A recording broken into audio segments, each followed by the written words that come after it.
नमस्कार। जय जगन्नाथ। आज पुणी मु मोर एक निजस्व अनुभूति को आपण मानकु शेयर करी।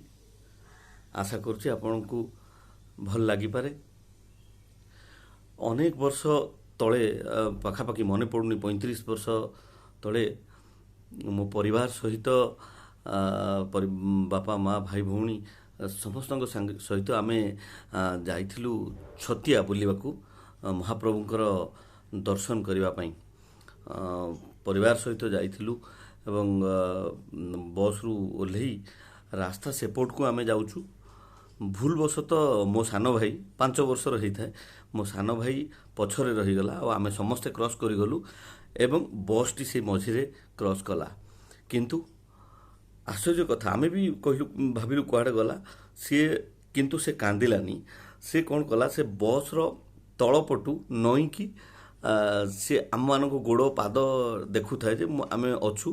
पुणी बस क्रॉस कला आ गाड़ी क्रॉस कला पुणी ताकू जाइके आमे नेइके आसिलु एवं सेते पर्यंत से ठीक थिला, किंतु मने मने खोजुथिला छोट पिलाटीए।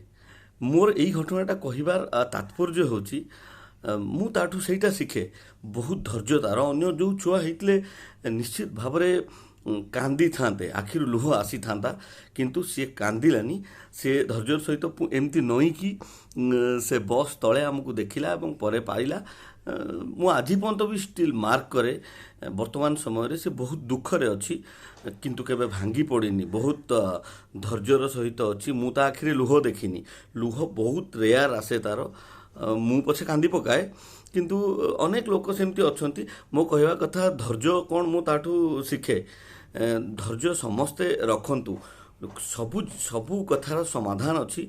सबु जिनसर बाट बाहर। जिते बड़ असुविधार आमे थिले निश्चित भाव जदि आमे सुकर्म करूचंती आउ तार फल स्वरूप निश्चित भाव भगवान ता बाट बाहर करिवे। मोर ये सान भाई कथा कहबार कथा आज पर्यंत सी एबे आमे सब संसार कलुनी। सान भाई बाहर रोची कि बहुत दुखरे अच्छी सी विभिन्न प्रकार जंजाल को लेकिन, किंतु स्टिल आज पर्यंत से केबे भांगी पड़िनी।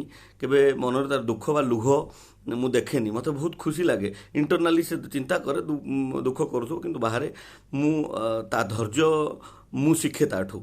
यहाँ मोर गोटे अनुभूति। आपण मानक समस्त को जिते बड़ विपद भी आसू, आज कोरोना आसी काली आउ कौन भी आसू, आपण मैंने धैर्य धरतु। मनुष्य जन्म आमे पाइचंती, मृत्यु सुनिश्चित, किंतु से मझी पीरियडटा आमे बंचिबा धैर्यर सहित निश्चित भाव में भल हम समाज पाई। जय जगन्नाथ। मु आशा करुच्ची आपको भल लगी मो निजस्व अनुभूति हठात मन पड़ा आपको शेयर कली। जय जगन्नाथ।